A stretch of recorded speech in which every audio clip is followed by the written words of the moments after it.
কিন্তু বিগত পঞ্চপাণ্ডবের যে সময়টা, আপনারা বাংলাদেশের পঞ্চপাণ্ডব কে কারা ছিলেন তাদের সম্পর্কে নিশ্চয়ই ভালোভাবে জানেন।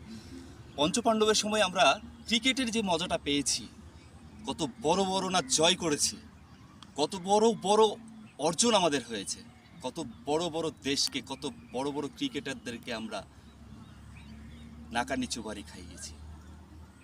বর্তমানে আমরা কিন্তু সেটা দেখতে পাচ্ছি না। আমাদের ক্রিকেটটা কেমন হয়ে আছে প্রত্যেকেই জানেন, কারো কাছে নতুন না। একটা কথা কি, যেই ফ্যামিলির গার্জিয়ানরা ঠিক থাকবে না, সেই ফ্যামিলির সন্তানেরাও ঠিক থাকবে না, এটাই বাস্তবতা। তার একটা প্রমাণ এই যে দেখুন।